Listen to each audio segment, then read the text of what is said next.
Good evening friends. Agriculture युग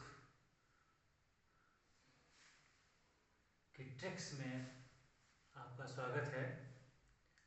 हम लोग फिर से कृषि विषय में महारत हासिल करने के लिए, कृषि विषय में अधिक गहराइयों में घुसने के लिए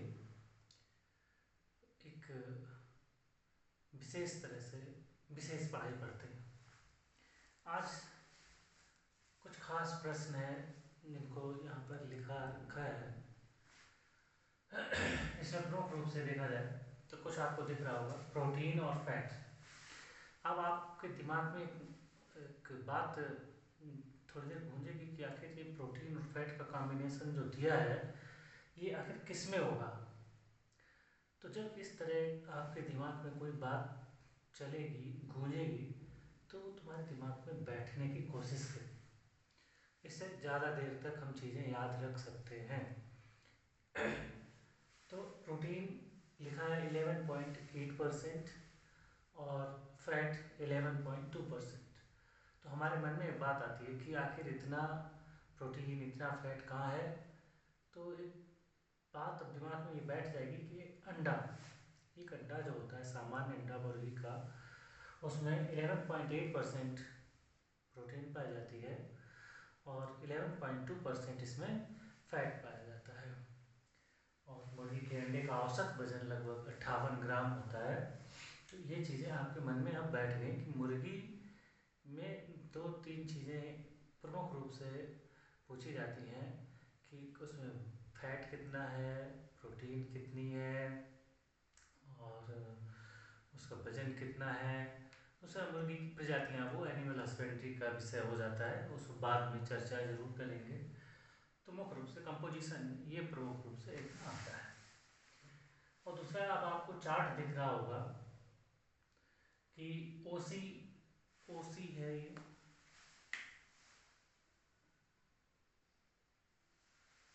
ओसी का मतलब ऑर्गेनिक कार्बन। इसकी कुछ रेंज लिखी रखी है। दूसरा होगा नाइट्रोजन, फिर फास्फोरस, फिर पोटास। मुख्य रूप से हमारे जो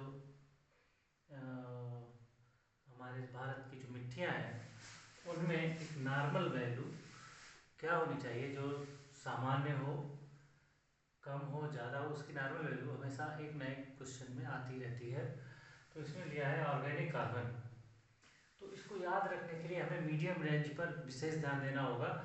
अगर मैंने मीडियम रेंज को एक बार दिमाग में बैठा लिया तो मीडियम रेंज से पहली वाली रेंज लो हो जाएगी और मीडियम रेंज से आगे वाली रेंज जो है वो हाई हो जाएगी। तो एक ही रेंज को याद करने में हमें 2 और रेंज याद हो जाएंगी।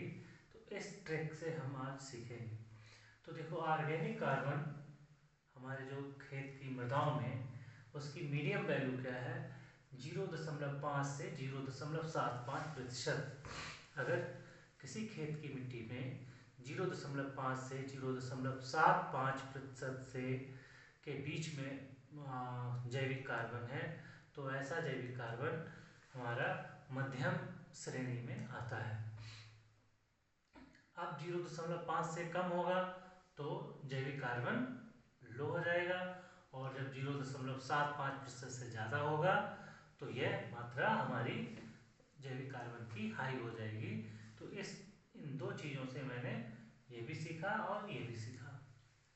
अब आते हैं नाइट्रोजन की मीडियम रेंज क्या है हमारे ज़मीन में, हमारे भूमियों में, ये 240 से 480 किलोग्राम होती है।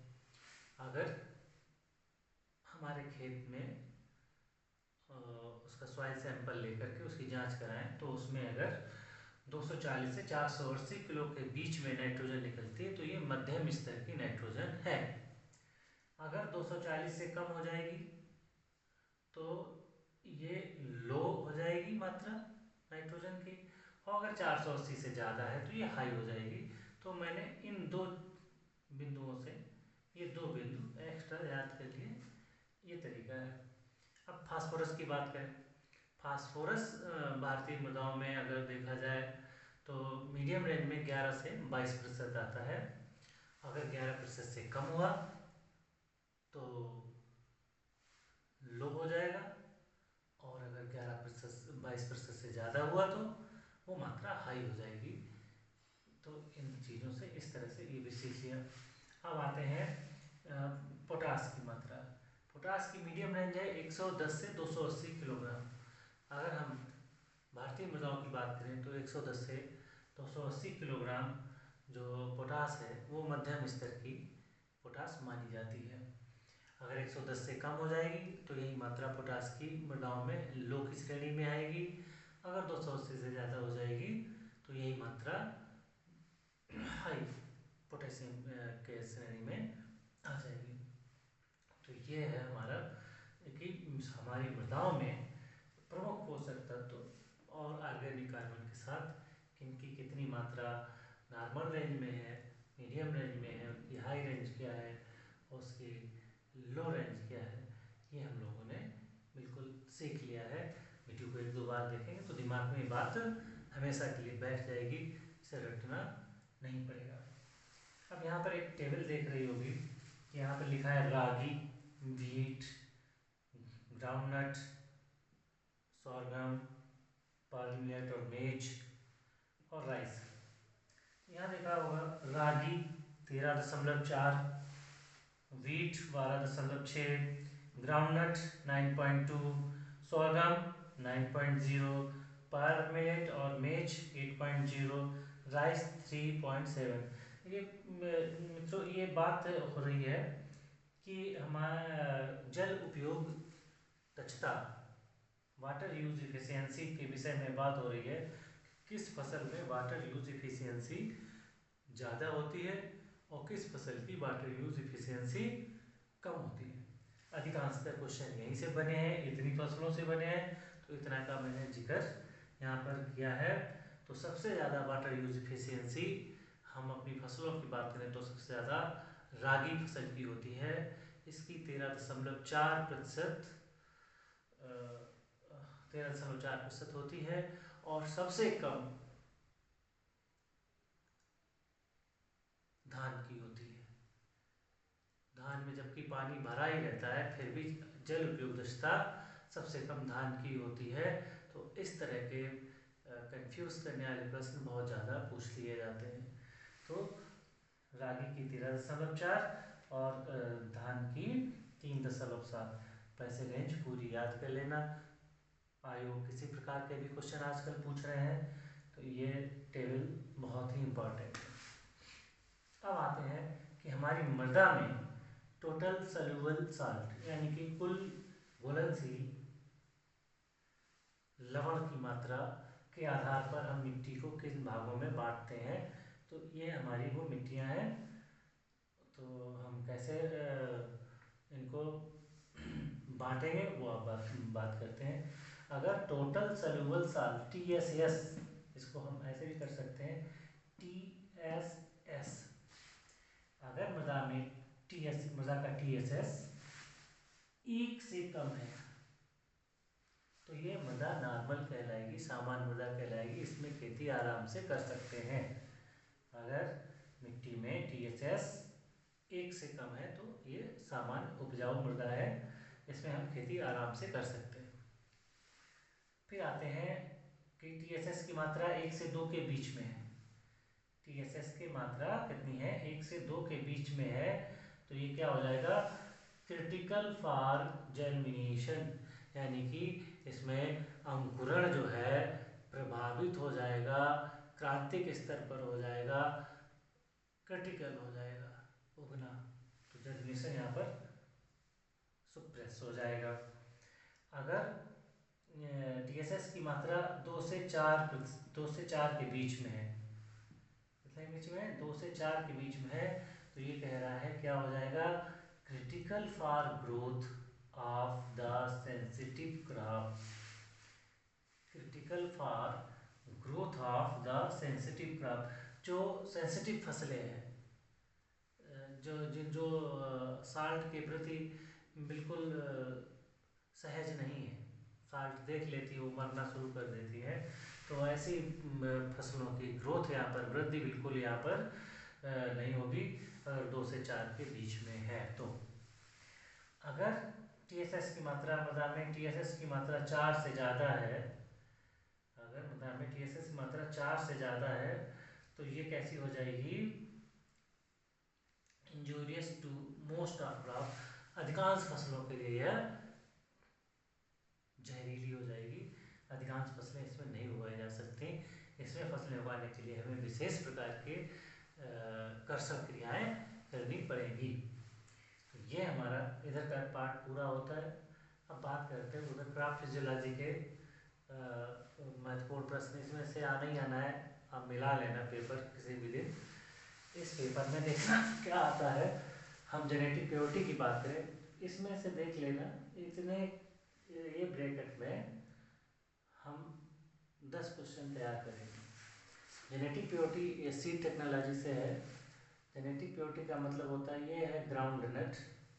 हमें एक फसल याद रखनी है, ग्राउंड नट।